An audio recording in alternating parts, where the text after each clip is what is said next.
दोस्तों, आज मैं आपके सामने में एक नया टॉपिक लेके आया हूं और जिसका शीर्षक है dry land farming in India. इसके पहले मैंने 2 वीडियो बनाए हैं, इंडियन एग्रीकल्चर के बारे में और ग्रीन रिवॉल्यूशन के बारे में। अब मैं आपको इसकी तीसरी कड़ी में dry land farming in India के बारे में बताने जा रहा हूं। जैसा कि दोस्तों आप जानते हैं, पूर्व के वीडियो में मैंने बताया कि हमारे हिंदुस्तान का 55% जो क्रॉप्ड एरिया है वो इरिगेटेड लैंड है। तो इस मान से 45% ऑफ क्रॉप्ड एरिया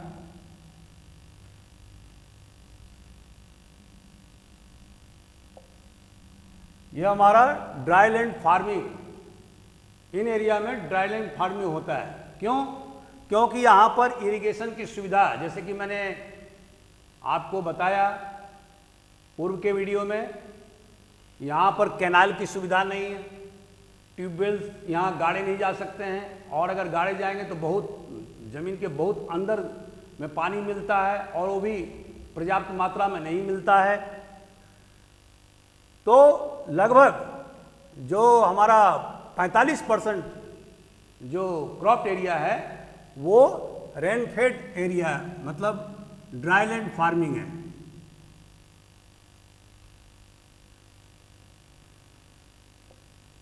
दोस्तों, ड्राई लैंड फार्मिंग ऐसे इलाके में किए जाते हैं जहां पर एनुअल प्रेसिपिटेशन या एनुअल रेनफॉल 75 cm से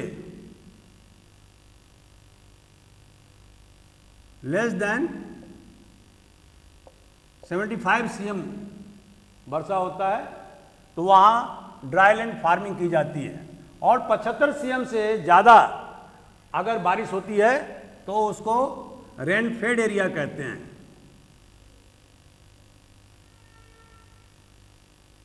तो दोस्तों, जैसा कि मैंने आपको बताया कि रेनफेड एरिया उस एरिया को कहते हैं जहाँ पर एनुअल प्रेसिपिटेशन 75 सेंटीमीटर से ज़्यादा होता है।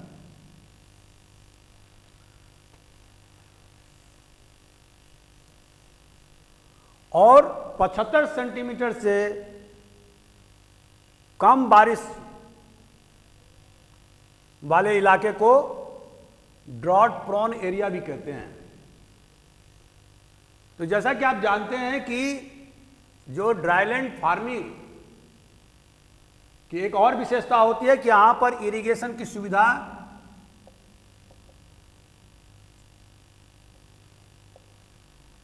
ना के बराबर है, और जिसके कारण हम वहां पर हाई यील्डिंग वैरायटीज का उपयोग नहीं कर सकते हैं, न्यू टेक्नोलॉजीज का उपयोग नहीं कर सकते हैं। जैसा कि हमने ग्रीन रिवॉल्यूशन वाले क्षेत्र में, खास करके वेस्टर्न यूपी, पंजाब, हरियाणा, तमिलनाडु के अधिकांश क्षेत्र और आंध्र प्रदेश के अधिकांश क्षेत्रों में राइस के उत्पादन में, और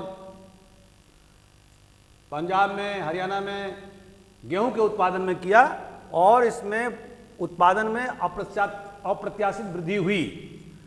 लेकिन सिंचाई की सुविधा ना होने के कारण और केवल बरसात पर निर्भर रहने के कारण हम वहां पर हाई यील्डिंग वैरायटीज का उपयोग नहीं कर सकते हैं। तो जिसके कारण से हम देखते हैं कि 45% हमारा क्रॉप्ड एरिया है, रेनफेड या ड्राईलैंड फार्मिंग का जो हिस्सा है हिंदुस्तान में, लेकिन हम सिर्फ और सिर्फ 25% फर्टिलाइजर्स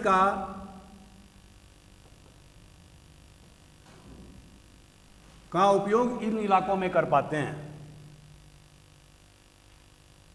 तो हिंदुस्तान में जो टोटल फर्टिलाइजर का उपयोग होता है उसमें ड्राईलैंड फार्मिंग का हिस्सा मात्र और मात्र 25% ही है। इसकी एक और इम्पॉर्टेंट जो विशेषता है कि इन इलाकों में जो मूलभूत सुविधा है, जैसे कि मार्केटिंग या रोड्स,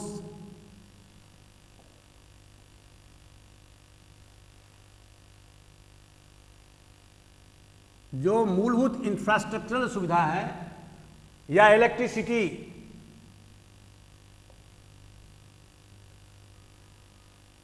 हालांकि भारत सरकार ने अब सभी गांवों को इलेक्ट्रीफाई कर दिया है, इलेक्ट्रिफिकेशन कर दिया है, लेकिन जो मूलभूत सुविधाएं हैं वो अभी भी इन इलाकों में कम है। जो मार्केटिंग, जो मैंने बताया, रोड्स और स्टोरेज फैसिलिटीज़, जिसको कि इंफ्रास्ट्रक्चरल फैसिलिटी कहते हैं। तो इसके कारण से इन इलाकों में लो प्रोडक्टिविटी है।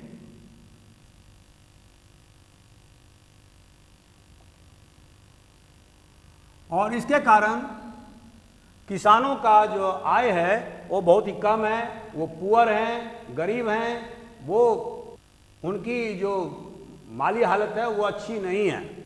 एक महत्वपूर्ण और विशेषता है कि यहाँ पर इन इलाकों में जो वेरिएबिलिटी ऑफ रेनफॉल है वो अक्सर बदलता रहता है और 25 सीएम से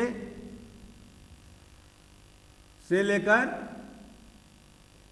60 सीएम एनुअल रेनफॉल हो सकता है। कभी कभी रेनफॉल एकदम ही नहीं होता है, तो ऐसी स्थिति में पूरी तरह से अकाल हो जाता है। और एक सबसे जो इम्पॉर्टेंट फीचर है इन इलाकों का, खास करके राजस्थान में और गुजरात में, कि जो अब जानते हैं कि वहाँ सैंडी लैंड है, तो वर्ष में अनेक बार आंधी तूफान उठते हैं और जिसके कारण से बहुत अधिक मात्रा में सॉइल का इरोजन होता है, सॉइल इरोजन, और इससे प्रोडक्टिविटी पर विपरीत असर पड़ता है। तो ये इसका एक इम्पॉर्टेंट पॉइंट है। अब चलते हैं कि साइलेंट फीचर्स क्या हैं।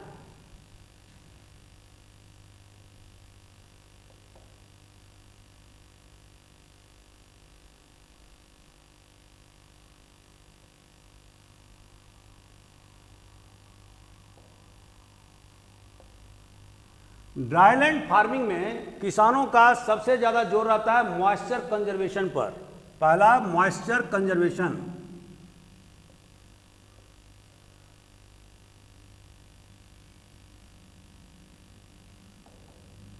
और इसके कारण से उनके द्वारा जो खेत की जो जुताई करते हैं वो सुबह होने से पहले करते हैं, ताकि जो नमी, जो खास करके ओस या ड्यू के गिरने से जो ज़मीन में जो ओस जो मिल गया है, तो उस मॉइस्चर को जो ज़मीन है वो उसको कंजर्व कर ले, उसको सुरक्षित कर ले। दूसरा पॉइंट होता है कि रेनी सीजन में बार बार जुताई की जाती है, प्लोइंग की जाती है, ताकि उसकी जो नमी सोखने की क्षमता हो लैंड की, सॉइल की, वो बेहतर हो जाए। और तीसरा पॉइंट है कि जब भी वो खेती करते हैं तो खेती बुआई से पहले वो मिट्टी को पुल्वराइज करते हैं। पुल्वराइज, PULVERISE, इसका हिंदी में माने होता है पीसना। मिट्टी को एकदम समतल बना करके उसकी एकदम महीन पिसाई करते हैं, पुल्वराइज करते हैं, ताकि उनमें मॉइस्चर कंटेंट ज़्यादा से ज़्यादा बना रहे। और इसके बाद वो मॉइस्चर को रोकने के लिए, ज़मीन के अंदर रोकने के लिए, और मॉइस्चर का अधिक से अधिक इवेपोरेशन नहीं हो, वाष्पीकरण नहीं हो, इसके लिए वो क्या करते हैं कि ज़मीन पर स्ट्रॉ, जो डंठल होते हैं, अनाज के, फसल के जो डंठल होते हैं, जिसको स्टबल कहते हैं या स्ट्रॉ कहते हैं, उसको उस पर डालते हैं, और इस विधि को मल्चिंग कहते हैं। इससे मल्चिंग करने से काफ़ी दिनों तक खेत की जो नमी है वो पौधे के उपयोग में लाया जा सकता है। इसके बाद एक और महत्वपूर्ण पॉइंट है वाटर शेड मैनेजमेंट का।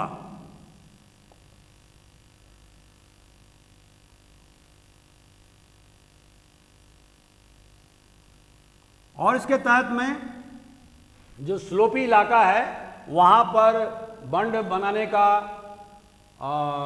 टेरेस का निर्माण, कंस्ट्रक्शन ऑफ टेरेसेस, ताकि पानी को रोका जा सके, क्योंकि पानी इस इलाके में पानी बहुमूल्य है और इसीलिए वाटर शेड मैनेजमेंट पर विशेष रूप से ध्यान दिया जाता है। इसके बाद में इस इलाके में जो जमीन की जो जुताई और उसके बाद जो फसल का पैदावार किया जाता है, चूंकि फर्टिलिटी का अभाव होता है, जो ह्यूमस, आप जानते हैं कि ह्यूमस और न्यूट्रिशिएंट, इन दोनों का अभाव ड्राईलैंड एरियाज में होता है। उसकी मिट्टी में उर्वरा शक्ति की बहुत कमी होती है और इसकी भरपाई कंपोस्ट, ग्रीन मैन्योर से की जा सकती है। ज़्यादा आप केमिकल फर्टिलाइजर्स का उपयोग नहीं कर सकते हैं। तो इसके कारण से किसानों के द्वारा एक और विधि अपनाई जाती है और वो क्या है कि हर फसल के बाद, हर प्रत्येक फसल के हार्वेस्टिंग के बाद में जमीन को वैसे ही छोड़ दिया जाता है। इसको बोलते हैं अंग्रेजी में फैलोइंग, फैलो।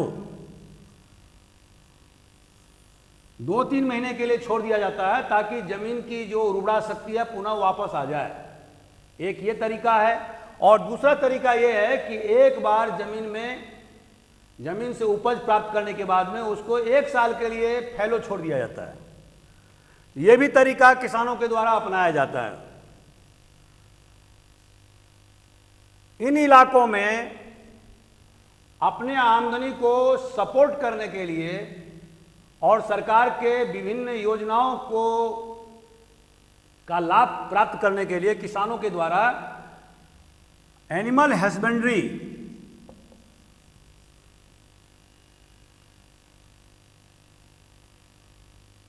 और डेयरिंग,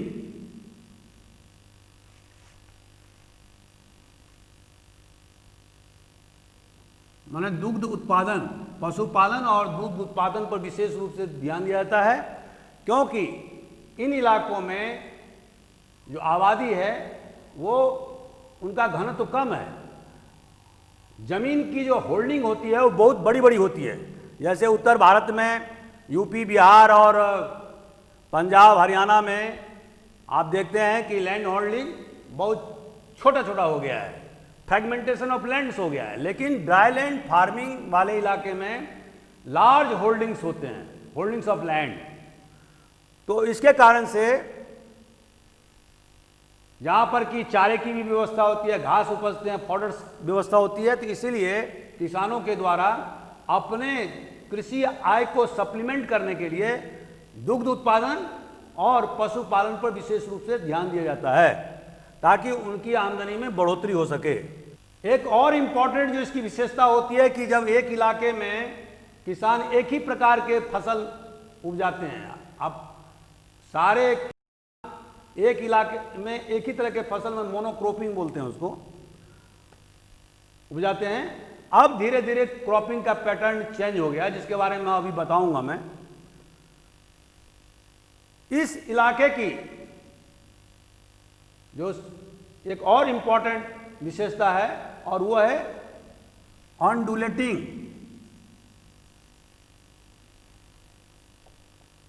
सरफेस, मतलब रग्ड सरफेस।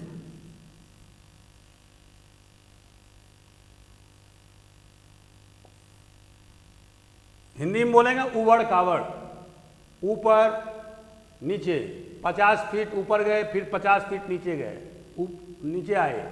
इस तरह के जो उबड़ खाबड़ इलाके हैं वहाँ पर सिंचाई की सुविधा, कैनाल नहीं बनाए जा सकते हैं, ट्यूबवेल नहीं गाड़े जा सकते हैं। और ख़ास करके जो उन इलाकों में जहाँ पर कि ड्राई लैंड फार्मिंग होता है उन इलाकों में कैनाल खोदना बहुत मुश्किल काम है, ट्यूबवेल को गाड़ा नहीं जा सकता है क्योंकि बड़े कठोर चट्टान हैं और ग्राउंड वाटर भी नहीं है। तो इसीलिए जो यहाँ की जो फार्मिंग व्यवस्था है वो सबसिस्टेंस फार्मिंग है, जहाँ पर कि किसान अपने परिवार के भरण पोषण के बाद में उनके पास में मार्केट के लिए इतना ज़्यादा सरप्लस नहीं बचता है कि वो मार्केट में बेच सकें और अपने आमदनी को बढ़ा सकें।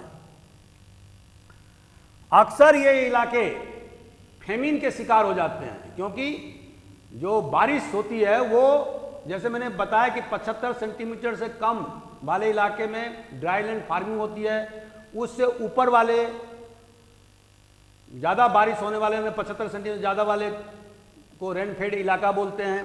लेकिन कभी कभी ऐसा भी होता है कि 25 सेंटीमीटर से भी कम बारिश हो साल में, तो ऐसी परिस्थिति में किसान को अकाल से जूझना पड़ता है। और इसी कारण से हम देखते हैं कि बहुत सारे किसान अपने मवेशी को लेकर मालवा में, मध्य प्रदेश के इलाके में भेड़ बकरी और पशु को लेकर के आ जाते हैं चराने के लिए और यहाँ के इकोलॉजिकल बैलेंस को ख़राब करते हैं। क्यों? क्योंकि राजस्थान के इलाके में यदि अकाल पड़ जाता है, बारिश नहीं होती है, तो ऐसी स्थिति में पशुओं को बचाने के लिए वो मध्य प्रदेश या हरियाणा अन्य इलाकों में माइग्रेट करते हैं। तो दोस्तों, ये जो इलाका है जिसके बारे में हम बताने जा रहे हैं, ये सबसे ज़्यादा जो प्रीडोमिनेंटली जो इलाका है वो है राजस्थान और गुजरात।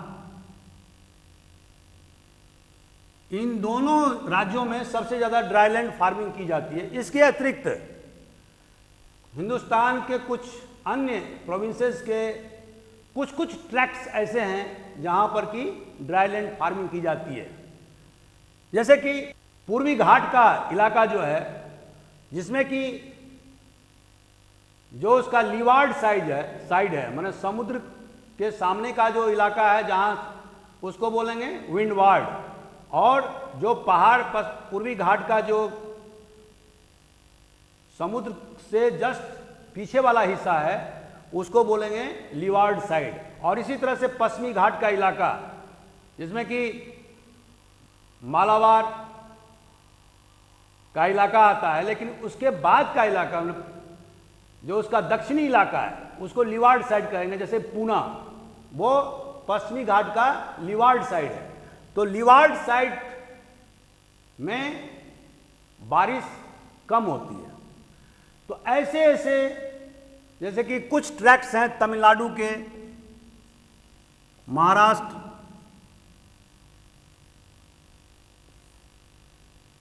एपी, आंध्र प्रदेश, जिसमें कि और JNK, लद्दाख, JNK का लद्दाख, HP का कुछ हिस्सा, उत्तराखंड, हरियाणा,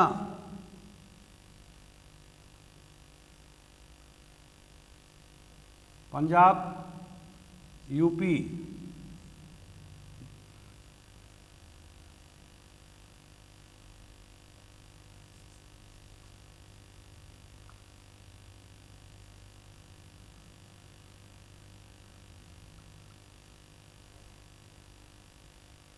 आंध्र प्रदेश, जम्मू कश्मीर, लद्दाख, हिमाचल प्रदेश, उत्तराखंड, हरियाणा, पंजाब, यूपी, झारखंड, उड़ीसा, छत्तीसगढ़,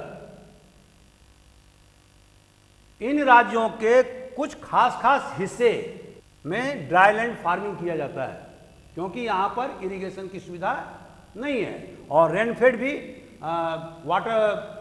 रेनफॉल भी बहुत कम होता है। तो ऐसे ये सब सारे इलाके हैं। अब हम चलते हैं कि ड्राईलैंड फार्मिंग में विभिन्न राज्यों में जो क्रॉपिंग पैटर्न है वो उसका क्या स्वरूप है। तो हम देखते हैं कि सबसे पहले, जैसे मैंने आपको बताया कि ड्राई लैंड फार्मिंग में सबसे ज़्यादा जो फोकस रहता है वो रहता है प्रोडक्शन ऑफ कोर्स ग्रेन्स। अब कोर्स ग्रेन्स में क्या क्या आते हैं?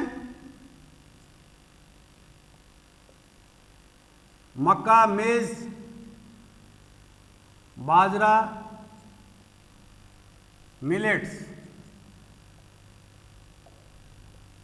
ये 3 अनाज मोटे अनाज के रूप में जाने जाते हैं। और इसके अतिरिक्त व्हीट, पल्सेस, ऑयल सीड्स का भी उत्पादन होता है। अभी कुछ वर्षों से हिंदुस्तान में विभिन्न राज्यों के द्वारा ड्राईलैंड फार्मिंग के तहत में cropping pattern, mix cropping pattern अपनाया गया है। और इसका मैं वानगी आपको बता देना चाहता हूं कि जैसे तमिलनाडु है तो वहां पर एमसीजी मतलब मेज, कॉटन और ग्राउंडनट, ये मिक्सिंग ऑफ क्रॉपिंग पैटर्न में चेंज हुआ है और 2-3 क्रॉप को एक साथ उसका इस्तेमाल करते हैं। जैसे तमिलनाडु में बताया एमसीजी मतलब मेज, कॉटन एंड ग्राउंडनट। उसी तरह से कर्नाटक में भी एमसीजी मतलब मेज, कॉटन और ग्राउंडनट का खेती आजकल किसान कर रहे हैं। इसके अतिरिक्त महाराष्ट्र में एमसी मतलब एम मतलब मेज और सी मतलब कॉटन, ये दोनों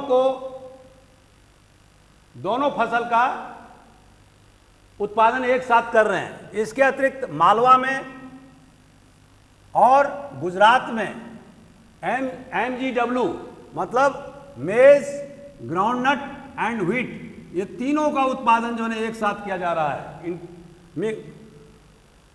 और राजस्थान में बीपी मतलब बाजरा और पल्सेस मतलब दाल का उत्पादन, ईस्टर्न राजस्थान और हरियाणा में एमसीडब्ल्यू मतलब मेज, कॉटन और व्हीट, उत्तराखंड और हिमाचल प्रदेश में आरएमडब्ल्यू मतलब राइस, मेज और व्हीट, लद्दाख में एमडब्ल्यू मतलब मेज एंड व्हीट। और जैसा कि आप जानते हैं कि लद्दाख का जो एरिया है वो लिवार्ड क्षेत्र में पड़ता है और वहाँ पर प्रिसिपिटेशन 20 सेंटीमीटर 25 सेंटीमीटर से भी कम होता है साल में। अब दोस्तों हम चलते हैं कि ड्राईलैंड फार्मिंग एरियाज़ में हम कैसे उत्पादकता को बढ़ाएं, प्रोडक्शन को बढ़ाएं, इसके लिए हमें क्या क्या स्ट्रेटजी अपनाने पड़ेंगे। तो सबसे पहली आवश्यकता है कि हम वाटर हार्वेस्टिंग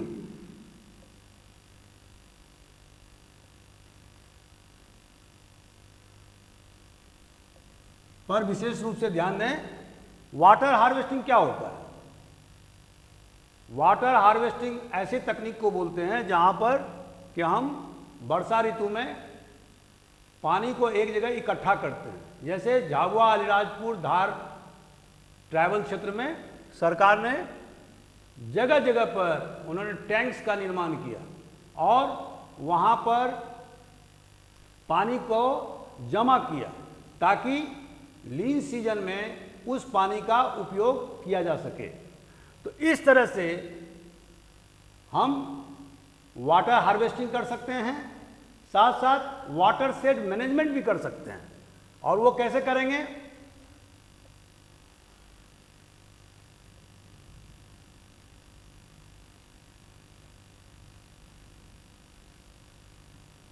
जैसा कि दोस्तों मैंने बताया कि बहुत सारे ऐसे एरियाज हैं ड्राईलैंड फार्मिंग के जो उबड़ खाबड़ वाले इलाके हैं, रग्ड स्पेस एरियाज हैं, जो उनका लैंड फॉर्म है वो रग्ड है।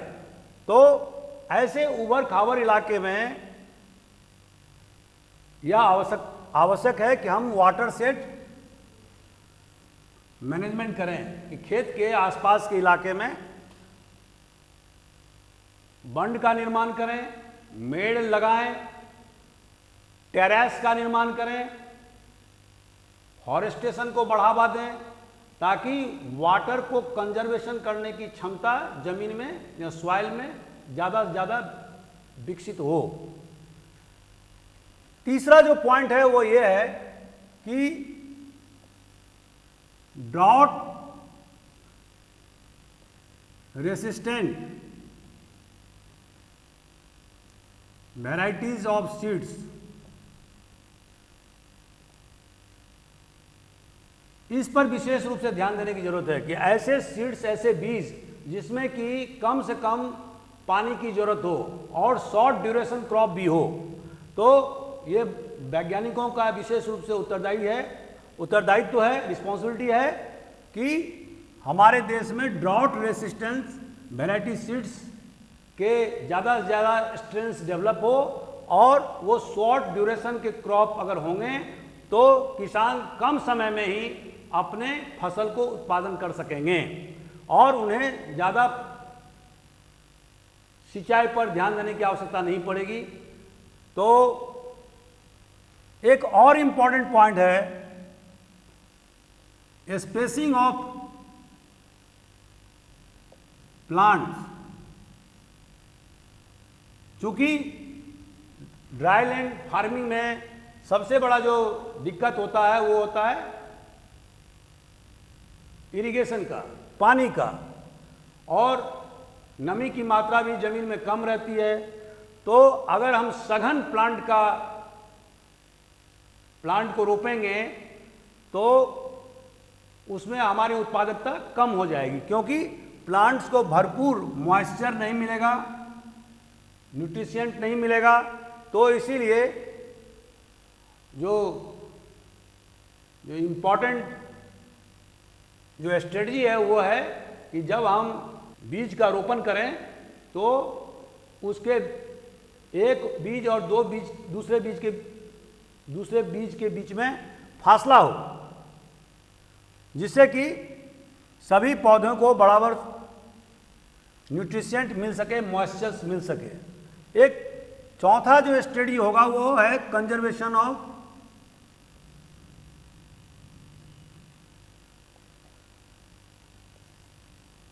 Soil erosion.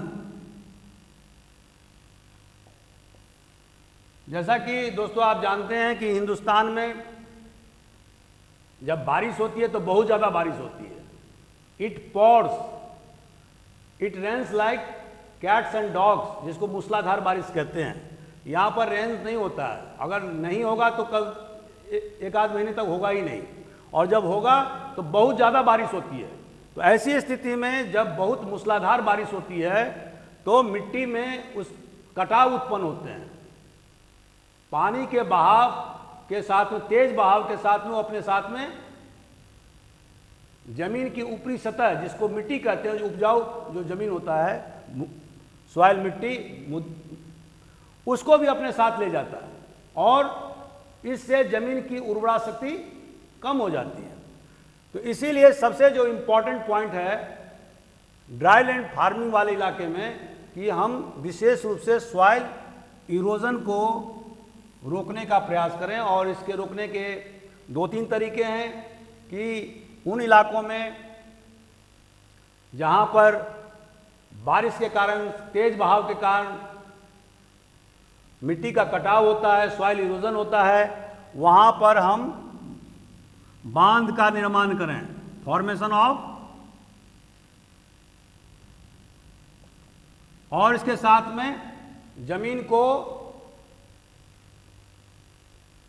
बड़े बड़े टुकड़े के जमीन को छोटे छोटे आकार बना करके उसमें मेड़ का निर्माण करें ताकि पानी के बहाव को रोका जा सके, और साथ साथ जो मॉइस्चर कंटेंट है जमीन की वो भी बना रहे। इसके अलावा हम फॉरेस्ट या एफोरेस्टेशन का भी कार्रवाई कर सकते हैं, और ख़ास करके जो राजस्थान में जहाँ पर कि मरुस्थलीय इलाका है और भूमि सैंडी है, बलुआई है, तो वहाँ पर आंधी तूफान अक्सर उठते रहते हैं और जिसमें बहुत सारे ज़मीन के जो ऊपरी हिस्से हैं वो अपने साथ में आंधी तूफान दूसरे जगह ले जाता है। तो इस स्थिति से बचने के लिए भी हम जगह जगह प्लांटेशन का काम हमें करना होगा ताकि उन इलाकों को सॉइल इरोजन से रोका जा सके। कोशिश ये होना चाहिए कि कॉटन का प्रोडक्शन, क्योंकि कॉटन में पानी बहुत ज़्यादा लगता है, तो इसलिए कॉटन का प्रोडक्शन ऐसे इलाकों में ड्राईलैंड एरियाज में किया जाना चाहिए जो कि लो लाइंग हो और जहां पर कि डिपेंडेबल रेनफॉल या वर्षा पर भी हम निर्भर कर सकते हैं। तो ऐसे एरिया में जहां पर कि मॉइस्चर, क्योंकि बहुत ज़्यादा मात्रा में मॉइस्चर की ज़रूरत होती है कॉटन में, तो इसीलिए विशेष रूप से ये ध्यान दिया जाना चाहिए कि ऐसे एरियाज में कपास का उत्पादन हो जो लो लाइंग एरियाज हो, जो निचले क्षेत्र हों, और जहां पर कि हम स्प्रिंकलिंग से हम इरिगेशन कर सकते हैं। जो एक इंपॉर्टेंट और तथ्य है कि चूंकि ड्राई लैंड एरियाज में ह्यूमस का और न्यूट्रिशेंट का, खास करके नाइट्रोजन का भारी अभाव होता है, तो उसकी भरपाई के लिए हमें सबसे ज़्यादा कंपोस्ट खाद और ग्रीन मैन्योर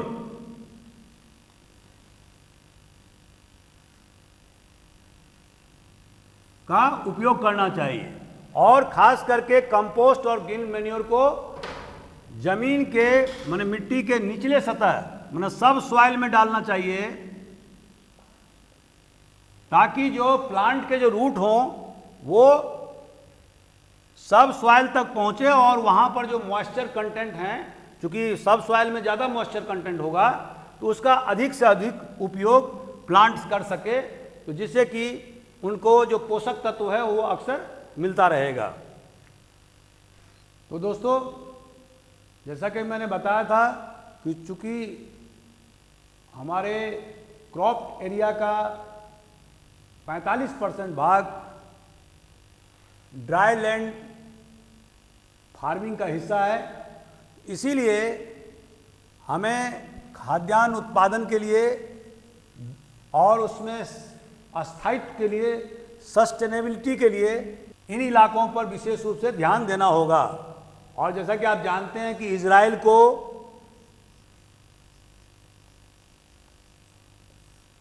ड्राईलैंड फार्मिंग में काफ़ी एक्सपर्टीज हासिल है, तो हमें वहाँ के टेक्नोलॉजी, वहाँ के टेक्निक्स, वहाँ के ड्रॉट रेसिस्टेंट वेराइटीज, सीड्स को अपनाने होंगे और ड्राईलैंड फार्मिंग एरियाज में अधिक से अधिक उपयोग करना होगा,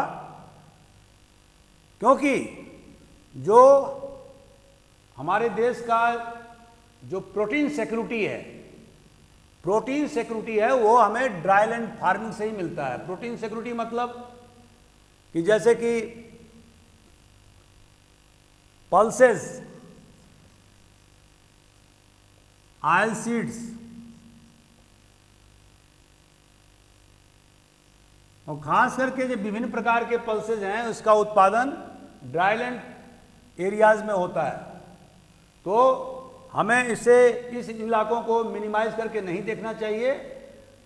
हमारे फूड सिक्योरिटी के लिए, प्रोटीन सिक्योरिटी के लिए यह आवश्यक है कि हम ड्राईलैंड फार्मिंग पर विशेष रूप से ध्यान दें और अधिक से अधिक उन्नत किस्म के बीज और उन्नत किस्म के टेक्नोलॉजी विभिन्न देशों से प्राप्त करके हम यहाँ पर ज़्यादा से ज़्यादा उत्पादकता या प्रोडक्टिविटी बढ़ाने का प्रयास हमें करना होगा। इसके साथ ही जो एग्रीकल्चरल यूनिवर्सिटीज़ हैं, जो रिसर्च एंड डेवलपमेंट विंग है भारत सरकार का, उनका भी विशेष रूप से फोकस है कि किस तरह से इसमें नए नए स्ट्रेंथ्स डेवलप किया जा सकें ताकि उनमें उत्पादकता बढ़े।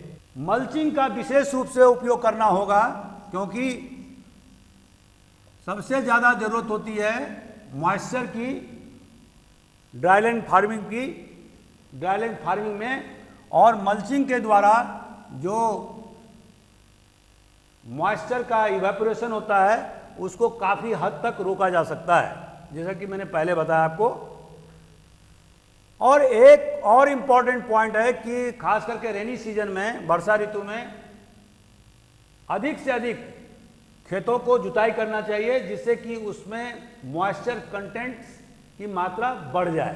तो ये भी एक स्ट्रेटजी है जिसको कि हमें अपनाना होगा। तो दोस्तों, गवर्नमेंट ऑफ इंडिया ने भी विभिन्न प्रकार के योजनाएं चलाई हैं ताकि रेनफेड और ड्राईलैंड एरियाज में जो किसानों की हालत अच्छी हो, स्टोरेज फैसिलिटी को भी बढ़ावा दिया गया है, इंफ्रास्ट्रक्चर डेवलपमेंट पर भी विशेष रूप से ध्यान दिया गया है और मार्केटिंग की भी सुविधा प्रदान की गई है। हालांकि उसमें हम पूरी तरह से सफल नहीं हो पाए हैं, लेकिन फिर भी सरकार के द्वारा सतत प्रयास किए जा रहे हैं। गवर्नमेंट ने नेशनल प्लान या मिशन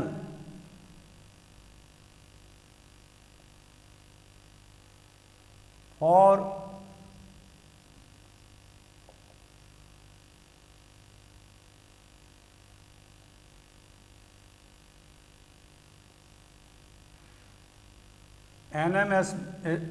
NMSA के तहत में जो क्लाइमेटिक इश्यूज हैं उसे एड्रेस करने के लिए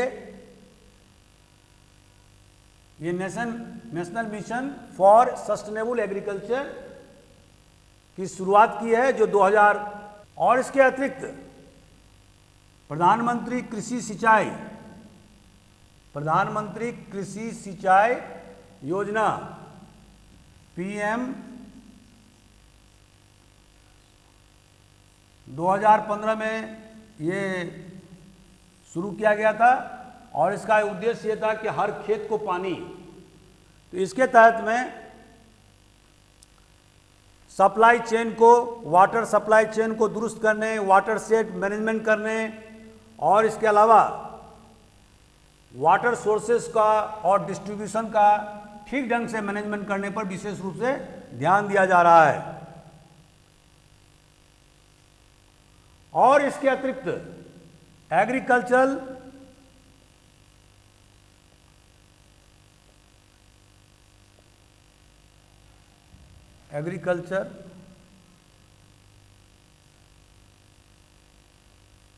contingency plan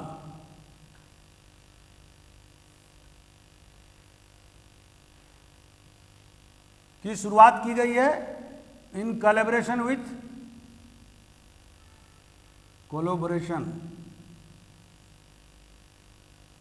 with different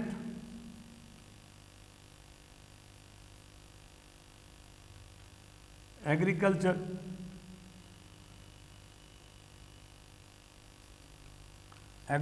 universities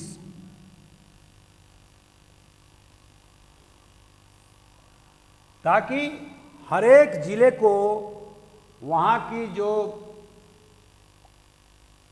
climate है, वहाँ की जो स्पेसिफिक विशेषता है, उसको ध्यान में रखते हुए वहाँ पर विशेष किस्म के अनाज का उत्पादन किया जाए। तो डिस्ट्रिक्ट स्पेसिफिक यह कंटीजेंसी प्लान है और जिसमें कि वहाँ के जो वैगरीज ऑफ मानसून है या जो ड्रॉट या फ्लड की जो फ्रीक्वेंसी उस इलाके में आती है, उसको ध्यान में रखते हुए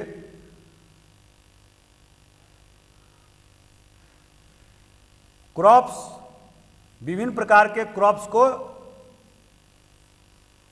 पैदावार किया जा सके, वहाँ कल्टीवेशन किया जा सके, ऐसा सरकार के द्वारा किया जा रहा है। तो इस तरह से गवर्नमेंट ने 2018 को ईयर ऑफ मिलेट्स